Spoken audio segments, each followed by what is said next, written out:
Welcome to the eCommerce Badassery podcast, the place for scrappy female entrepreneurs who want to learn actionable steps and strategies to grow the traffic, sales, and profit in your e-commerce business. I'm your host, Jessica Totillo-Coster, a 20-year retail veteran who spent 3 years as the only employee of a 7-figure online store. That shit was crazy. I know exactly how it feels to do all the things, and I'm sharing everything I learned the hard way so you don't have to. I may have started this business by accident, but supporting badass bosses like you lights me the fuck up, and I am so stoked to see you grow. Are you ready, babe? Let's roll. Welcome back to the eCommerce Badassery podcast. I'm your host, Jessica Totillo-Coster. In today's episode, we're going to talk about an essential part of marketing, not only for your emails, but in your product descriptions, on your website, and anywhere else you're sharing your marketing message. And while most of my episodes are designed to be super actionable, this is definitely one of those topics that you're going to want to go implement ASAP. So what are we talking about today? Overcoming objections before a customer can have them. And there are two main reasons why you want to do this. One, it will help you sell your product to the right people. And two, it will actually lessen your customer service inquiries and save you time. It's a win-win. I mean, who doesn't want to sell more products and save time? Speaking of saving time, have you heard episode 9 of the podcast, How to Get More Done in Less Time? It's an oldie, but a goodie. Honestly, though, my podcast isn't even a year old yet at the time of this recording, so it's really not an oldie, but you know what I'm saying. Okay, back to the topic at hand, overcoming objections. Well, how do you even know what these objections are? And here's how you're going to figure it out, and you're going to ask yourself this very important question: why would someone not buy from you? I did touch on this a bit in the episode where we went through how to use the ideal customer avatar in your business. It's episode 42 if you haven't heard it. But I want to go a bit deeper in just managing the objections portion and where and how to actually incorporate this messaging. So when you're answering this question, why would someone not buy from you? Start with whatever you already know off the top of your head, and then you can go dig a little deeper. Go look at your product reviews. See what customer service inquiries you get, what questions are customers asking on social media. Ask your team as well, because they may have a different perspective than you or talk more one-on-one with your customers than you do. Another way to approach this is to think about what makes you stand out from your competitors. This is especially true if you created a better version of something.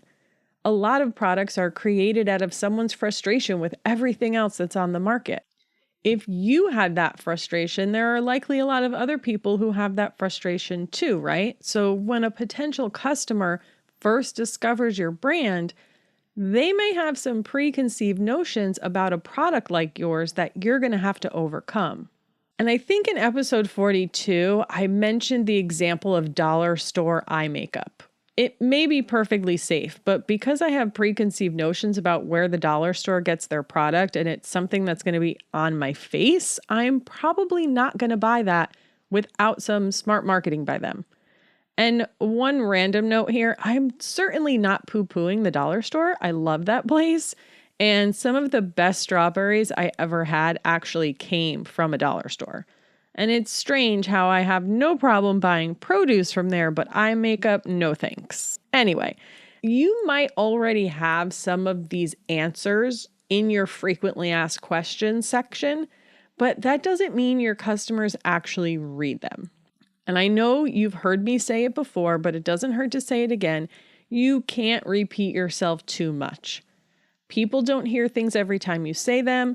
It takes 7 to 10 touches before something clicks, and you've got new people coming into your orbit all the time. And that is me practicing what I preach. One quick story about this to just drive this home. The other day, I did an intro post on my Instagram because there were a lot of new followers over there. And in that post, I mentioned how I used to sleep in my new shoes as a little girl, and someone commented that they did that too. But here's the thing.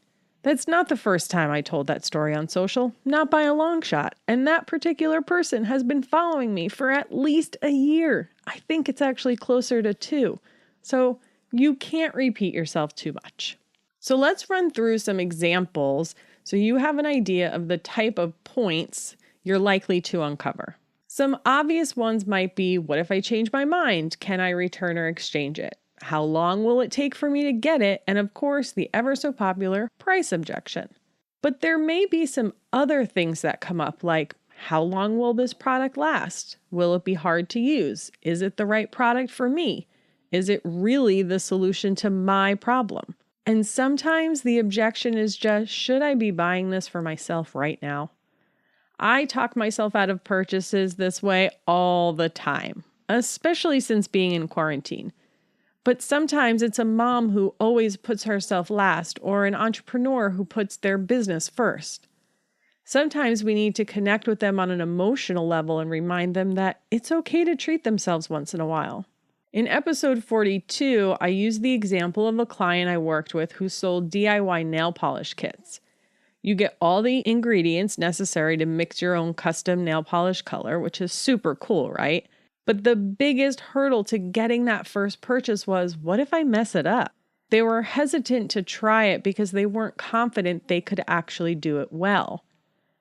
Now, she's already included recipes and guides in the kits, but we made sure to really highlight that message in the necessary emails and strategized a plan for what other content she needed to create in order to educate her customers how easy it really could be. Another example I mentioned is CBD. A lot of people don't understand CBD and wonder if it's going to get them high. For your customer, they may wonder if you use ethical manufacturing processes. Do you produce in the US? Or do they even really need your product at all? The last one might be especially true if your product is super innovative, because let's be serious, there's a lot of stuff we have today that people got along just fine without before. Ooh, and another great example of this is Nivea's in-shower body lotion. If you remember episode 40, where I spoke to brand strategist Maureen Wangi, who talked about her experience of launching this product, it's hard to get people to change habits. And in the case of this particular product, what they realized was they actually needed to target an entirely new customer, which isn't really the conversation we're having here today. But I wanted to mention it because it does speak to the fact that sometimes the reason they wouldn't buy it is that they're already loyal to another brand, or they don't quite see how it's going to fit into their existing routine. Now that you've got a handle on what those objections are, you can start working them into your marketing. And let's start with the email piece. If you think about the entire customer journey and the email automations you're going to have in place, and listen to episode 3 if you're not sure, there are 3 main places you're going to want to focus on overcoming these objections. Do you know what they are? Don't worry, I'm going to tell you. It's the welcome series and your abandonment emails, like the browse and checkout abandonment. And in terms of email specifically, that makes perfect sense, right? Because these are the emails that are speaking to your customer before they make a purchase with you. So how do we actually implement this? In many situations, it's as easy as calling out your value propositions in the email, whether that's by adding icons that call out your free shipping and easy returns, a link that sends them to a page on your website to get the answers, or a section that encourages them to reach out to your customer service team for more help. Another great way to do this is by putting customer reviews into the emails themselves. Depending on your product and business, you may want to just put some general reviews in there, or you can get super fancy and use dynamic content to show specific reviews on the products they're shopping for. Depending on the level of objection, you may even want to make it more of a focus in your email by putting it in the main body of the message, the top of the email, or even the subject line. It really just depends on your particular situation. Now, I know I put email marketing in the title of this episode, but there are more places you want to make sure you're hitting these points with your customer, like on your website, your product pages, and even your social media. For your general website messaging, you want to make sure you've got it on your customer service and FAQ pages. If you offer free shipping, you'll want to have that in your hello bar. And depending on your business, you may even want to answer those non-product specific objections on your cart page. Anything that is product specific, though, you're going to want to have that on your individual product pages. And depending on your product assortment, this might be something that makes sense on all of your products, like the CBD and nail polish kit examples I gave you. If that's the case, having a link on the product page that either pops up into a modal or sends them to another page on your website works well. And this is likely something you can add into your theme settings, so I would definitely check your documentation. If it's not universal across your product, then you're better off just working that into your product descriptions. And let me give you an example from my own business.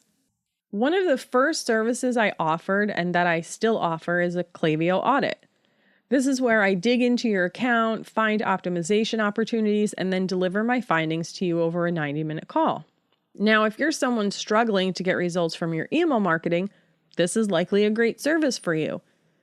But you might be wondering, okay, but what happens next? Or awesome, so you're basically just going to give me a big giant list of things to add to my already never-ending to-do list. So when I'm talking about this service, I make sure to point out a few main things. One is that it's best if you have the time or a team to implement my recommendations. And two, that I give you a prioritized action plan. So yes, you're getting a list of things to do, but I'm prioritizing those items for you so you know which ones to focus on first based on the return you're likely to see. So I'm already answering those objections before you can even have them. And you can do the same thing in your product descriptions. I have another client I work with who sells nursing sports bras. One of the biggest issues women face is finding a supportive bra that lets them easily nurse their newborn and fits well with their changing body. So not only did she create a product to solve this problem, but these points above are all a focus in the product description, letting the customer know that yes, I know this is an issue for you, and here's how we fixed it.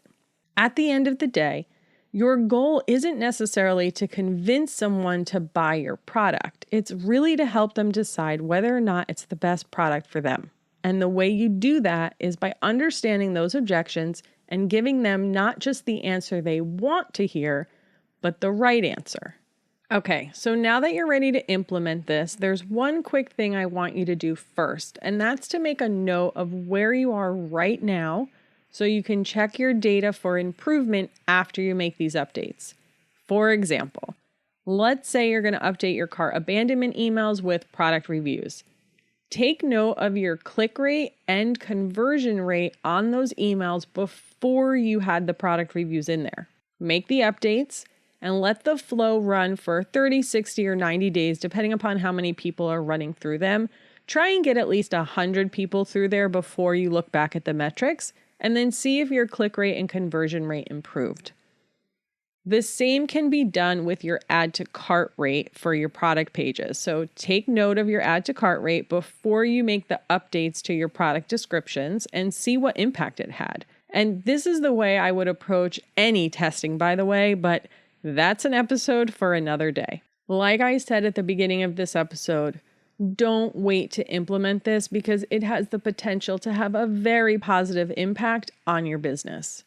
I can't wait for you to try it, and then please come and tell me how it went. I'll be watching my Instagram DMs for your results. And on that note, friend, I'm out. Thanks so much for spending your time with me today, and I'll see you on the flip side.